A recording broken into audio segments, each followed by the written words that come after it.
दोस्तों, महाकुंभ का मेला है, भक्तों का रेला है। कोई ऐसा गांव नहीं कि जिस गांव से 10-50 लोग महाकुंभ के मेले में पहुंचकर अपने आस्था की डुबकी नहीं लगाई हो। तो ऐसे ही उत्तर प्रदेश के आजमगढ़ से एक महिला, जो कि नौजवान विधवा होती है, उसके पति के 4 साल पहले मौत हो चुकी थी। तो वह भी कुंभ के मेले में जाना चाहती थी, लेकिन जाने के लिए वह औरतों का साथ ढूंढती है। उन औरतों से कहती है जो कि महाकुंभ में जा रही थीं, तो वह औरतें उसे अपने साथ ले जाने से मना कर देती हैं, क्योंकि वे औरतें उस विधवा लड़की को अब सुकून मानती थीं। तो दोस्तों, वह विधवा लड़की परेशान होती है। लेकिन दोस्तों, इस परेशानी का फायदा एक जवान लड़का उठाता है, जो कि बहुत दिनों से वह उसी की फिराक में था। अब वह मौके का फायदा उठाकर विधवा औरत को अपने साथ में लेकर जाता है, लेकिन मेले में जाने के बजाय एक होटल में लेकर जाता है, जहां पर रात तक वो उसके साथ कमरा बुक करता है। और वह उस विधवा लड़की के साथ क्या क्या कर देता है, आप सुनोगे तो आप भी हैरान रह जाओगे। दोस्तों, ये बहुत ही रोचक कहानी है, सीख देने वाली कहानी है। पूरी सुनिएगा, बहुत मजा आएगा। और हमारे वीडियो को एक लाइक और चैनल को सब्सक्राइब जरूर करिएगा। तो आइए शुरू करते हैं इस सच्ची घटना को। दोस्तों, उत्तर प्रदेश के आजमगढ़ जिले के एक छोटे से गांव में रीना का जीवन एक ठहरे हुए पानी की तरह था। शांत, लेकिन भीतर ही भीतर उथल पुथल से भरा हुआ। रीना की उम्र करीब 28 साल थी, लेकिन 4 साल पहले हुए हादसे ने उसकी जिंदगी की रफ्तार थाम दी थी। उसके पति अनिल, जो पास के कस्बे में एक प्राइवेट कंपनी में काम करते थे, एक सड़क दुर्घटना में चल बसे। रीना का संसार उस दिन उजड़ गया था। शादी को मुश्किल से 3 ही साल हुए थे। वह अपने ससुराल में रह गई, एक विधवा की पहचान के साथ। ससुराल में सास और ससुर के अलावा कोई न था। सास गंगा देवी अक्सर बीमार रहती और ससुर रामलाल खेतों में काम करते थे। रीना दिन भर घर के कामों में लगी रहती, रसोई, पशुओं की देखभाल, खेतों में सास ससुर का हाथ बंटाना। लेकिन इस रोजमर्रा की भागदौड़ में उसकी अपनी इच्छाएं कहीं खो गई थीं। गांव में लोग उसे सहानुभूति की नजर से नहीं, बल्कि तिरस्कार से देखते थे। विधवा होने का तमगा जैसे उसके माथे पर चिपका दिया गया था। गांव में रीना के बारे में तरह तरह की बातें होती। इतनी जवान है, पता नहीं रात को क्या क्या करती होगी। कहीं किसी से मेलजोल बढ़ा लिया तो। विधवा है, इसका साया भी अशुभ है। त्योहारों और समारोहों में उसे दूर रखा जाता।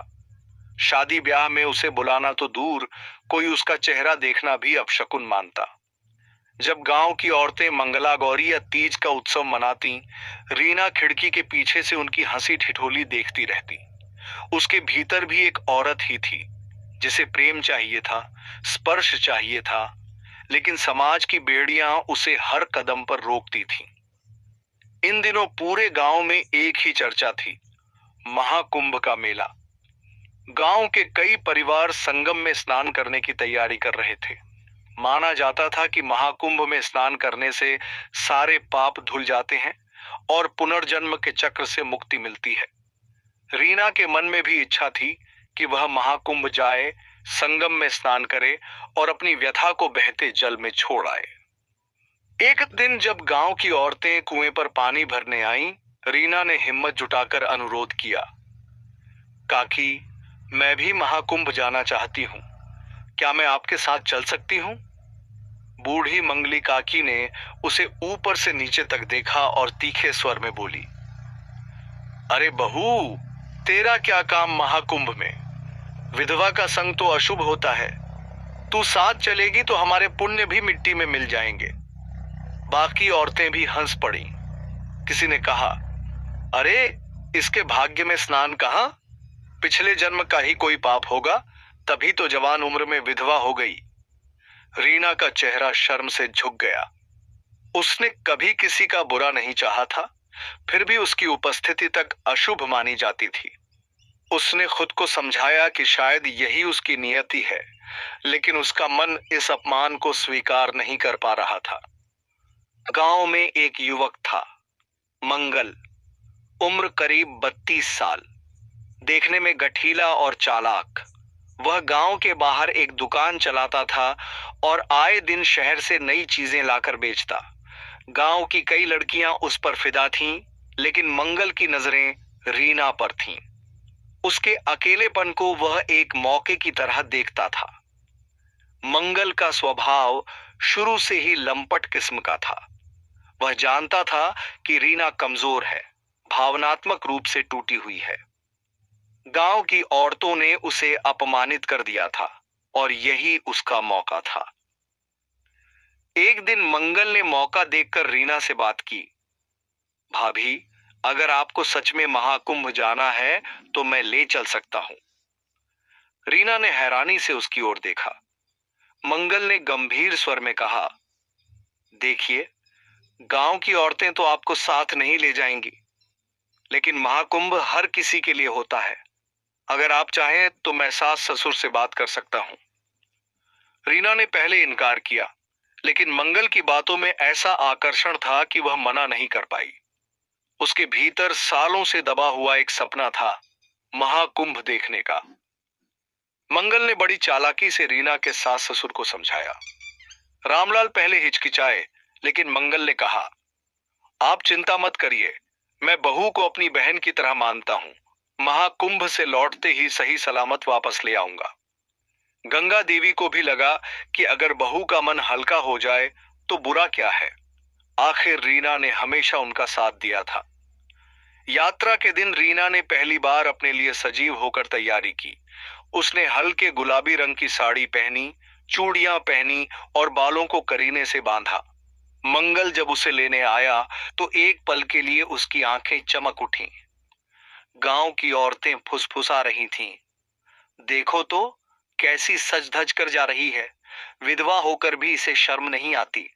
लेकिन आज रीना ने किसी की परवाह नहीं की। महाकुंभ की तीव्र इच्छा ने उसे भीतर से मजबूत कर दिया था।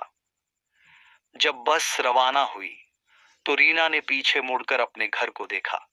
उसे नहीं पता था कि यह यात्रा उसके जीवन को हमेशा के लिए बदल देगी और शायद उसके आत्मसम्मान को भी। बस की खिड़की से बाहर झांकती रीना की आंखों में एक अलग ही चमक थी। यह पहली बार था जब वह गांव की सीमाओं से बाहर निकली थी, वह भी इतने बड़े और पवित्र महाकुंभ के लिए।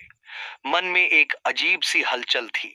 एक ओर समाज के ताने और विधवा होने की पीड़ा, और दूसरी ओर यह छोटी सी आजादी जो उसे पहली बार महसूस हो रही थी। मंगल ने यात्रा शुरू होते ही रीना का खास ध्यान रखना शुरू कर दिया। जब उसने देखा कि रीना पहली बार बस यात्रा कर रही है और थोड़ी असहज है, तो उसने नरमी से कहा, डरिए मत, बस थोड़ी देर में आपको अच्छा लगने लगेगा। रीना चुप रही। वह मंगल के इरादों को पूरी तरह नहीं समझ पा रही थी, बस धीरे धीरे आगे बढ़ रही थी। रात गहराने लगी और सफर लंबा होने लगा। कुछ देर बाद मंगल ने रीना से कहा, भाभी, आप बहुत चुप चुप लग रही हैं, क्या कोई परेशानी है? रीना ने हल्की मुस्कान के साथ जवाब दिया, नहीं, बस गांव की आदत हो गई है, इतने सारे अजनबियों के बीच अच्छा नहीं लग रहा। मंगल हंस पड़ा, अरे, अब तो आपको खुलकर जीना चाहिए, जिंदगी सिर्फ गांव तक सीमित नहीं होती। यह सुनकर रीना को एक अजीब सा एहसास हुआ। क्या वाकई उसकी जिंदगी सिर्फ गांव और समाज की बनाई बेड़ियों में बंधी रहनी चाहिए? बस जब एक ढाबे पर रुकी तो मंगल ने रीना के लिए खाना मंगवाया। उसने पहले रीना को खिलाने की कोशिश की, लेकिन रीना ने मना कर दिया। अरे, संकोच क्यों कर रही हैं? अब आप अकेली नहीं हैं, मैं हूं ना? मंगल ने मुस्कुराते हुए कहा। रीना के मन में कुछ अजीब सा महसूस हुआ। गांव में जब कोई पुरुष उससे सीधे बात भी नहीं करता था, तो यहां मंगल का इतना ध्यान देना उसे असहज कर रहा था। जब बस दोबारा चली तो रात काफी गहरी हो चुकी थी। मंगल ने धीरे धीरे अपना हाथ रीना के कंधे पर रखा और कहा, थक गई होंगी, सिर टिका लीजिए। रीना ने झटके से खुद को पीछे कर लिया। मंगल ने माहौल हल्का करने के लिए कहा, अरे, मैंने कुछ गलत कह दिया क्या? रीना ने कोई जवाब नहीं दिया। उसे मंगल की हरकतों पर धीरे धीरे शक होने लगा था। रात के करीब 2 बजे बस एक और बड़े स्टॉप पर रुकी। यहां से कुंभ मेले की यात्रा पूरी होने में अभी कुछ घंटे बाकी थे। मंगल ने एक होटल देखा और कहा, बहुत थकान हो रही है, चलिए कुछ देर आराम कर लेते हैं। रीना चौंक गई, लेकिन हम बस में नहीं रह सकते। मंगल ने हंसकर कहा, अरे बस में कैसे सोएंगे? वैसे भी कुंभ में भीड़ होगी, वहां होटल आसानी से नहीं मिलेगा। रीना असमंजस में थी, लेकिन मंगल उसे बड़ी सफाई से यकीन दिला चुका था। होटल में मंगल ने एक कमरा बुक कराया। रीना अंदर आई तो देखा कि कमरे में सिर्फ एक ही बिस्तर था।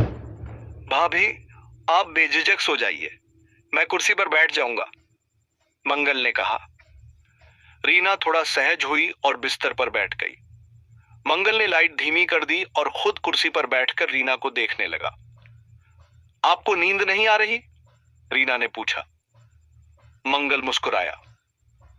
अब तक तो बहुत कुछ सह चुकी हैं, लेकिन अब कोई डरने की जरूरत नहीं। रीना चुप रही, लेकिन उसे महसूस हो रहा था कि मंगल की नीयत शायद उतनी साफ नहीं थी जितनी वह दिखाने की कोशिश कर रहा था। कुछ देर बाद मंगल उठा और बिस्तर के पास आकर बैठ गया। उसने रीना की ओर देखा और धीरे से कहा, रीना, आप बहुत सुंदर हैं। यह सुनकर रीना का शरीर कांप उठा। उसने खुद को थोड़ा पीछे खींच लिया। मंगल, यह क्या कर रहे हो? मंगल ने गहरी सांस ली और कहा, कुछ नहीं, बस इतना कहना चाहता हूं कि आपको हमेशा दुखी नहीं रहना चाहिए। अगर चाहो तो तुम्हारी जिंदगी बदल सकती है। रीना को समझ नहीं आया कि वह क्या जवाब दे। वह झटके से उठी और खिड़की के पास जाकर खड़ी हो गई। बाहर कुंभ जाने वाले यात्रियों की हलचल थी, लेकिन भीतर उसके मन में एक अलग ही तूफान था। रीना रात भर सो नहीं सकी। सुबह की पहली किरण खिड़की से छनकर कमरे में आ रही थी। रीना अभी भी बिस्तर पर बैठी थी, रात की उलझनों में डूबी हुई। मंगल पास ही कुर्सी पर बैठा था। उसकी आंखों में हल्की मुस्कान थी। उसने रीना को चाय का कप थमाया और कहा, अब तो कुंभ चलें, इतनी दूर आए हैं, अब पीछे क्यों हटना? रीना ने चाय की घूंट भरी, लेकिन मन अब भी अशांत था। रात जो कुछ भी हुआ, क्या वह सही था? क्या मंगल सच में उसका भला चाहता था, या यह केवल एक अवसर था जिसे उसने अपने फायदे के लिए इस्तेमाल किया? कुछ देर बाद वे होटल से निकले और संगम की ओर बढ़े। जैसे जैसे वे कुंभ मेले के करीब पहुंचे, भीड़ बढ़ती जा रही थी। लाखों श्रद्धालु अपने अपने समूहों में गंगा, यमुना और सरस्वती के संगम में स्नान करने के लिए उमड़े थे। रीना के मन में अजीब सी घबराहट थी। यह वह जगह थी जहां वह अपने सारे दुखों को धोने के लिए आई थी, लेकिन अब उसके दिल में एक नया बोझ था। मंगल ने भीड़ के बीच उसका हाथ पकड़ लिया। इतनी भीड़ में खो जाओगी, इसलिए हाथ मत छोड़ना। रीना को मंगल का यह स्पर्श अब अजीब लग रहा था। क्या वह सच में उसकी चिंता कर रहा था, या यह सिर्फ उसके करीब रहने का एक बहाना था? संगम का पानी उसके पैरों तक आया तो रीना कांप गई। मंगल ने रीना का कपड़ा पैरों से थोड़ा ऊपर किया। रीना ने धीरे धीरे पानी में कदम रखा। चारों तरफ साधु संतों का जमावड़ा था। कोई मंत्र पढ़ रहा था, कोई आचमन कर रहा था, लेकिन रीना का ध्यान किसी और तरफ था, उसके अपने अंतर्द्वंद्व पर। रीना की आंखों के सामने उसका बीता हुआ जीवन घूमने लगा। उसकी शादी, पति की मौत, विधवा होने के बाद समाज का तिरस्कार, और फिर मंगल के साथ यह यात्रा। क्या उसने कोई पाप किया था? मैं यहां अपने पाप धोने आई थी, लेकिन शायद मैंने एक और पाप कर लिया है। उसकी आंखों में आंसू आ गए। उसने अपने हाथ जोड़ लिए और भगवान से प्रार्थना की। क्या सच में विधवा होना मेरा पाप था? क्या मुझे अपने जीवन का अधिकार नहीं है? पीछे खड़ा मंगल मुस्कुरा रहा था। वह अब भी यही सोच रहा था कि रीना उसके और करीब आ जाएगी। उसने धीरे से कहा, क्या सोच रही हो? अब सब कुछ बदल सकता है, अगर तुम चाहो तो। रीना ने गहरी सांस ली और पहली बार उसकी आंखों में सीधे देखा।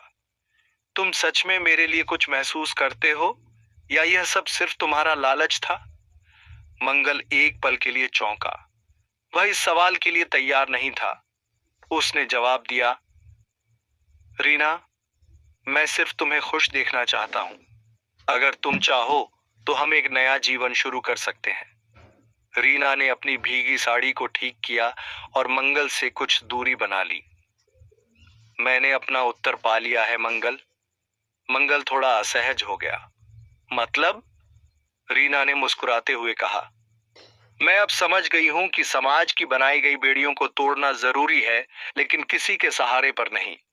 अगर मुझे नया जीवन शुरू करना है तो अपनी शर्तों पर। मंगल ने आगे बढ़कर उसका हाथ पकड़ना चाहा, लेकिन रीना पीछे हट गई। तुमने मुझे एक रास्ता दिखाया, लेकिन मैं अब खुद चलूंगी। और यह कहकर वह पानी में आगे बढ़ गई, अपने अतीत और समाज की रूढ़ियों को पीछे छोड़ते हुए। संगम में स्नान के बाद रीना ने मंगल की ओर देखा, जो अब भी चकित खड़ा था। अब मैं वापस गांव नहीं जाऊंगी। मेरा जीवन अब मेरी अपनी शर्तों पर चलेगा। और फिर वह उस भीड़ में खो गई, जहां हजारों लोग अपनी पहचान खोजने आए थे। मंगल वहीं खड़ा रह गया, यह समझने की कोशिश करता कि उसने रीना को खो दिया या उसने खुद को पा लिया। महाकुंभ में रीना का निर्णय मंगल के लिए अप्रत्याशित था। उसने सोचा था कि रीना उसके प्यार को स्वीकार कर लेगी, लेकिन वह अपने आत्मसम्मान और स्वतंत्रता के रास्ते पर आगे बढ़ गई। मंगल कुछ पल वहीं खड़ा रहा, फिर धीरे धीरे वापस अपने होटल की ओर बढ़ गया।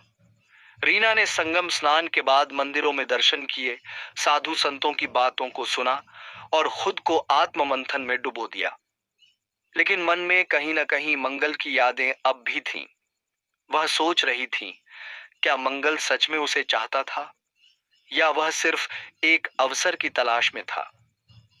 कुछ दिनों तक प्रयागराज में रहने के बाद रीना ने निर्णय लिया कि वह अपने गांव लौटेगी। अब वह पहले जैसी रीना नहीं थी। उसके भीतर आत्मविश्वास आ गया था। वह जान चुकी थी कि उसका जीवन सिर्फ समाज के बनाए नियमों से नहीं चलेगा। वहीं दूसरी ओर मंगल भी गांव लौट आया था। वह सोच रहा था कि रीना कभी वापस नहीं आएगी, लेकिन जब उसने सुना कि रीना लौट आई है, तो उसके मन में अजीब सी हलचल हुई। रीना जब अपने ससुराल पहुंची, तो पूरे गांव में खलबली मच गई। कुछ लोग फुसफुसाने लगे, देखो, अकेली वापस आ गई। पता नहीं कुंभ में क्या क्या किया होगा। विधवा होकर घूमने गई थी, अब क्या नया करने वाली है। लेकिन रीना अब इन बातों से प्रभावित नहीं हुई। उसने अपनी सास ससुर के पैर छुए और उन्हें भरोसा दिलाया कि वह अब पहले जैसी नहीं है। वह अपने हक के लिए खड़ी होगी और समाज की बेड़ियों को तोड़कर जिएगी। गांव में यह खबर आग की तरह फैल गई कि रीना वापस आ गई है। मंगल भी उसे देखने के लिए बेचैन था। वह आखिरकार हिम्मत जुटाकर उसके घर आया। रीना, क्या मैं अंदर आ सकता हूं? मंगल ने संकोच से पूछा।